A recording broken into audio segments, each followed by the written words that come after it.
ഇന്ന് വീട്ടിലുണ്ടാക്കിയ ഫുഡ് ഞാൻ നിങ്ങൾക്ക് കാണിച്ചു തരാം. ഡയറ്റിലായതുകൊണ്ട് തന്നെ പകുതി ഡയറ്റും പകുതി ടേസ്റ്റി ആയിട്ടുള്ള ഫുഡൊക്കെയാണ്. അപ്പോൾ ഇതിൽ ഞാൻ ചോറ് എടുത്തിട്ടുണ്ട്, തൈരുണ്ട്, ഉപ്പേരിയുണ്ട്.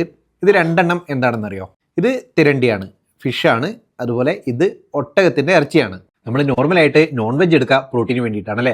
അപ്പോൾ തിരണ്ടിയിൽ 100 ഗ്രാം തിരണ്ടിയിൽ 89 കലോറിയും അതുപോലെ തന്നെ 21 ഗ്രാം പ്രോട്ടീനുമാണുള്ളത്. അതിൽ ഓൾമോസ്റ്റ് 0 ഗ്രാം ഫാറ്റും 0 ഗ്രാം കാർബോഹൈഡ്രേറ്റുമാണ്. ഇത് നമ്മൾക്ക് ഒട്ടകം എടുക്കാം കേട്ടോ. നാട്ടിൽ ഒട്ടകത്തിൻ്റെ ഇറച്ചി കിട്ടുക എന്നുള്ളത് ബുദ്ധിമുട്ടുള്ള കാര്യമാണ്. പക്ഷേ GCC കൺട്രീസിലുള്ളവർക്ക് ഒട്ടകത്തിൻ്റെ ഇറച്ചി കിട്ടും. ഒട്ടകത്തിൻ്റെ ന്യൂട്രീഷൻ വാല്യൂ നമ്മൾ എടുക്കുകയാണെങ്കിൽ 100 ഗ്രാമിൽ 136 കലോറിയാണ് ഉള്ളത്. അതിൽ 19.5 ഗ്രാം പ്രോട്ടീനും 6.5 ഗ്രാം ഫാറ്റുമാണുള്ളത്. കാർബോഹൈഡ്രേറ്റ് 0 ഗ്രാം ആണ്. നമുക്ക് വീട്ടിൽ അവൈലബിൾ ആയിട്ടുള്ള ഫുഡ് വെച്ച് തന്നെ നമ്മുടെ ഫിറ്റ്നസ് ഗോളിനനുസരിച്ചിട്ടുള്ള ഒരു ബാലൻസ്ഡ് മീൽ നമുക്ക് ഉണ്ടാക്കാം. ഞാൻ വെയിറ്റ് മെയിൻറ്റെയിൻ ചെയ്യുന്നതുകൊണ്ടാണ് ഈ ഒരു മീൽ എടുത്തിരിക്കുന്നത്. ഇനി നിങ്ങൾ വെയിറ്റ് ഗെയിൻ ചെയ്യാൻ ആഗ്രഹിക്കുന്നവരാണെങ്കിൽ നിങ്ങൾക്ക് കൂടുതൽ കാർബോഹൈഡ്രേറ്റ് ഇതിൽ ആഡ് ചെയ്യാം. അതുകൊണ്ട് തന്നെ നിങ്ങളൊരു മീൽ കഴിക്കുമ്പോൾ അതൊരു ബാലൻസ്ഡ് മീലാണെന്ന് ഉറപ്പുവരുത്തുക.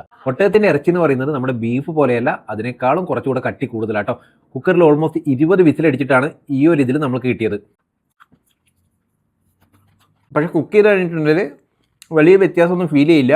ഈവൻ ബീഫ് ഒട്ടകം ഓൾമോസ്റ്റ് സെയിം ടേസ്റ്റ് തന്നെയാണ്. നിങ്ങൾ ഒട്ടകത്തിൻ്റെ ഇറച്ചി കഴിക്കാത്തവരാണെങ്കിൽ കിട്ടുവാണെങ്കിൽ ഒന്ന് കഴിച്ചു നോക്കുക. അത്യാവശ്യം നല്ല ടേസ്റ്റ് ഉണ്ട് കേട്ടോ. അപ്പോൾ ഇതുപോലെയുള്ള കൂടുതൽ ഫിറ്റ്നസ് റിലേറ്റഡ് വീഡിയോസിന് വേണ്ടി പേജ് ഫോളോ ചെയ്യാം.